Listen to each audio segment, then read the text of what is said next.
문재인 정권 들어서 이제 검찰 개혁을 주요한 국정 과제 중에 하나로 설정을 했고, 그래서 이제 조국 장관도 법무장관에 앉히고 이랬습니다. 그 후 또 여러 가지 작업을 했단 말이죠.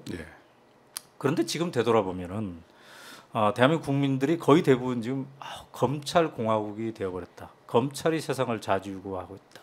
이렇게 지금 느끼고 있단 말이죠.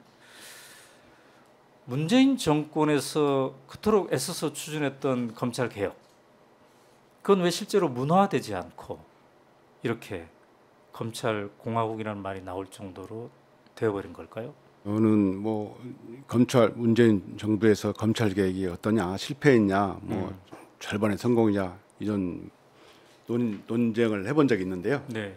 저는 그 뭐 공수처 설치라 다른 정권에서는 하지 못했던 공수처 설치라든가 또는 뭐 수사권 조정이라는 절반의 성공을 이뤘다라고 주장하는 사람도 있지만 저는 문재인 정부에서 그 검찰 개혁을 실패했다라고 생각합니다. 그 증거가 대통령 윤석열이다 이렇게 봅니다. 어떤 정권이 잘 아시다시피 원론적으로 말씀드리자면 그 정권 개혁은 잘 아시다시피 그 정권 초기에 국민의 지지가 높을 때 강하게 추진해서 해야 성공을 하죠. 근데 제가 원론적으로 말씀드리면 문재인 정부는 적폐청산 수사를 위해서 검찰에 너무 많은 힘을 실어줬고 또 아까 말씀드린 것처럼 윤사단에 너무 신뢰했다고 생각합니다. 그러다 보니 검찰권이 굉장히 비대화되고 그러다 보니까 비대화된 검찰권으로 검찰 개혁은 할 수 없는 원인이 되었다. 이렇게 제가 생각을 합니다. 상당히 중요한 언급을 하셨네요. 문재인의 검찰 개혁은 실패했고 그 증거는 대통령 윤석열이다. 그건 제가 지적한 게 아니고 어떤 책을 보니까 그렇게 지적한 것이 있어서. 근데 거기에 깊이 공감하는 겁니다. 공감합니다. 자, 그런데 그렇게 실패했고 그래서 대통령 윤석열이 만들어졌는데 그 과정에서 윤석열 사단을 대통령이 너무 신뢰했다 이런 표현을 썼어요. 문재인 대통령이 윤석열 사단을 신뢰하게 만든 그런 사람들이 있었을 것 같은데 왜 문재인 대통령은 윤석열 사단을 신뢰했을까요?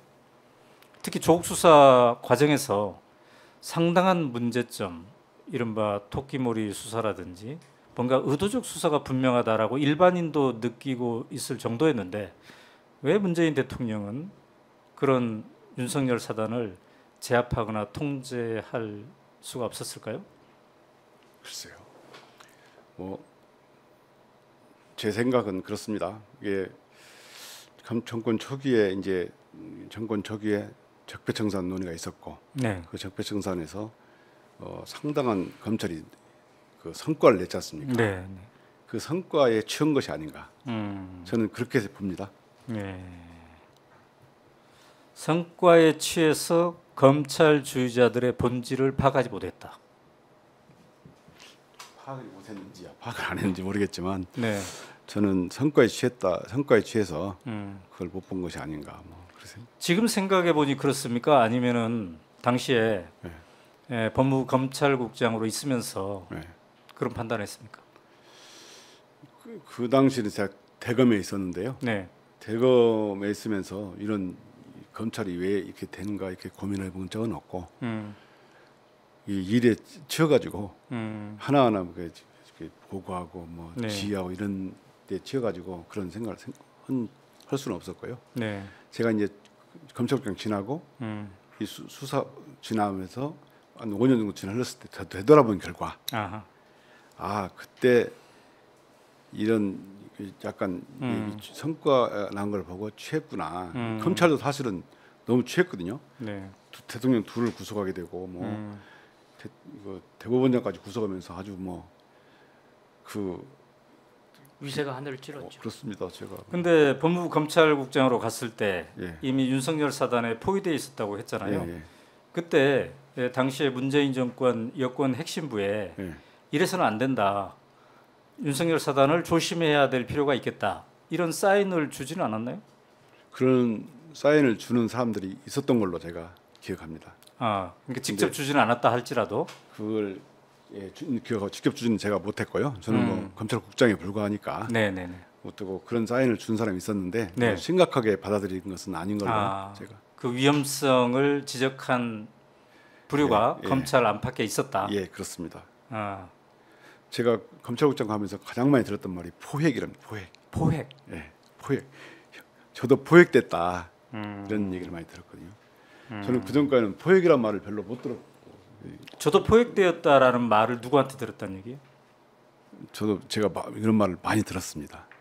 저도 아니 그러니까 이성윤 포획됐다. 검사장님도 네. 포획돼 있습니다. 이 예. 말을 들은 거예요? 아니면 다른 검사가 나도 포획돼 있습니다. 제가 포획된 거라고 얘기를 하는 검사들이 있었습니다. 참 지금도 그래서 이해할 수 없는 게 문재인 대통령이 법무부 검찰국장을 인사를 했을 텐데 예. 왜 포획되게 놔두었을까?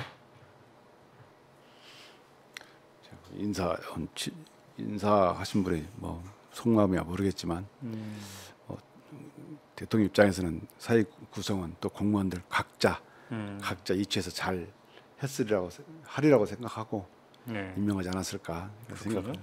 참 되돌아보면 안타까울 수 있는 건데요. 오마이뉴스가 지난 2월에 여론조사를 했어요. 예. 창간 23주년 기념해서 여론조사를 했는데 윤석열 정부에 대해 검찰공화국이라는 주장에 공감하냐 물었더니 57.5%가 공감한다. 비공감은 39.8%였네요. 자, 지금 이제 윤석열 대통령 체제 하에 검찰공화국이라는 말이 나오고 있는데 어느 정도 공감하십니까? 공감합니다. 아, 그래요? 정치 검찰을 넘어서도 네. 검찰 정치다 이렇게 생각합니다. 제가 어떤 책을 검찰 관련 개혁 관련 책을 읽은 적이 있는데 네. 그 책에 이렇게 돼 있어요. 과거 검찰은 정치 검찰이라는 말을 많이 들었는데 네. 윤석열 검찰총장이 대통령으로 직행함으로써 그 법무 검찰과 대통령 간에 일사불란한 수직적 지휘가 이루어지는 네. 그런 검찰 국가 또는 검찰 정권이 출범했는데 네. 여기에서 검찰 통치가 이루어지고 있다 이런 취지로 된 책이 있더라고요. 네. 저 상당히 공감하고요. 저는 여기에 더 나아가서 이런 생각을 가끔 해봅니다. 네. 검찰이 정치를 하고 있다. 검찰 정치를 하고 있다. 과거 반면에 정치는 실종됐다. 네. 그러면 과정에서 무대에 있어야 할 국민은 사라지고 안 보인다. 사회의 제 갈등이 정치 영역에서 조정되고 해결돼야 되는데 네. 거기보다는 검찰의 수사나 사법적 잣대로만 해결되는 것은 제가 보기에는 결코 바람직하지 않다고 보거든요. 네. 그래서 아까 그 대표님께서 말씀하신 것처럼 검찰 공화국도 제가 그 충분히 공감하는